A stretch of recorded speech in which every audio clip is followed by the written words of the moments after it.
कि सावन में भेजाबो नेवातवाजी शिव गुरु हमोर भावाना अइहा मोर भावनवा गुरुजी अइहा मोर भावना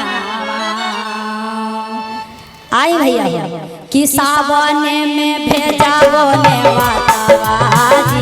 शिव गुरु अइहा मोर भावना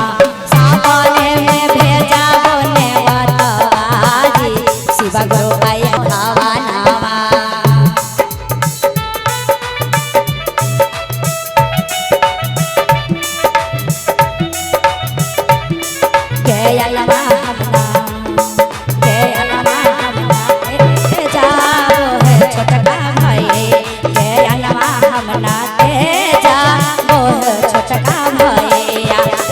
टीका बासे हो रे टिकवाते जब से हो रे टिकवाते जब के अनमा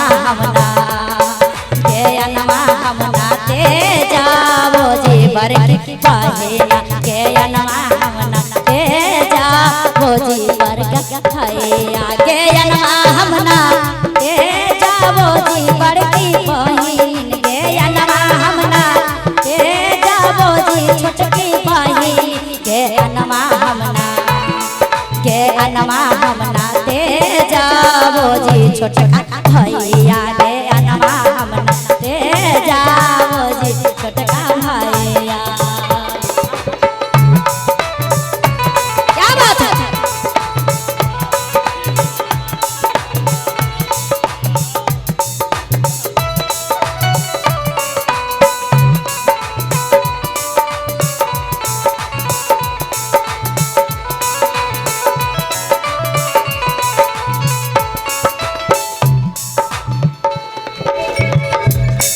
उधर देखिए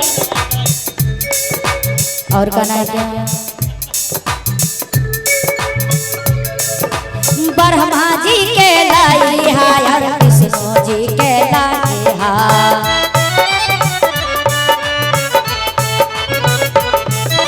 ब्रह्मा जी के लाई हायर विष्णु जी के लाई हा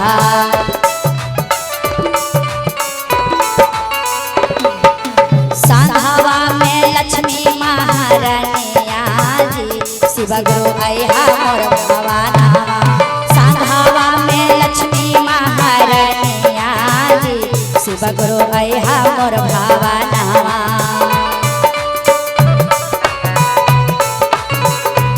क्या बात है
और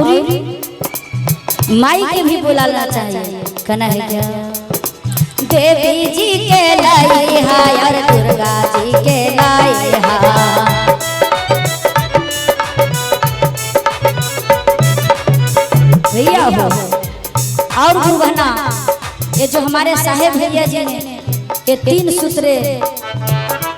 और नाम बताइए अच्छा हमारे भैया की तरफ से बहुत बहुत का आशीर्वाद है यहाँ भाई बाबा के दरबार में माई के दरबार में तो बाबा भोलेनाथ भरल भंडार रखेगा खुशहाल रखेगा और जय जयकार रखेगा और कहना जना दोनों हाथ उठा के ताली ऐसे नहीं आएंगे ताली बजाते रहिए ताली बजाने से 2 फायदा बाबा के दरबार में हाजिरी लगाइएगा बार बार ये जो हाथ है ये दोनों हाथ सटती है तो सोच लीजिए कि हमारे बाबा भोलेनाथ का माता रानी के हम प्रणाम कर रहे हैं। ठीक है, आओ एक और बताऊंगी जब तक आप लोग मीठी मीठी ताली बजाते रहिए। और गाना क्या साहेब जी के लाई हा नीला दीदी के लाई हा,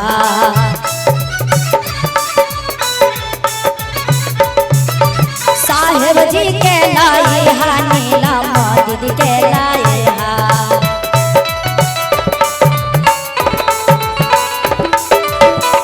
भैया हो मीठा मीठा है, नाम बताइए भैया हमारे बड़का भैया। खुशबू जनरल स्टोर के तरफ से भाई की तरफ से बहुत बहुत का आशीर्वाद है यहाँ हाय बाबा के दरबार में, माई के दरबार में। तो बाबा भोलेनाथ हमारे भैया के कभी पाँव ना खाली रहे, सब दिन भरल भंडार रहे, जय जयकार रहे और सभी परिवार खुशहाल रहे, कहना है क्या। और दीदी की तरफ से बहुत बहुत का आशीर्वाद है, जरा ताली बजाते हैं। साहेब जी के लाई हा नीला दीदी के लाई हा,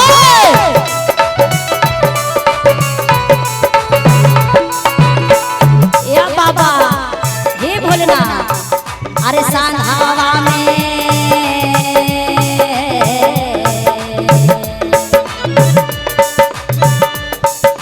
सांधावा में भैया और बहिया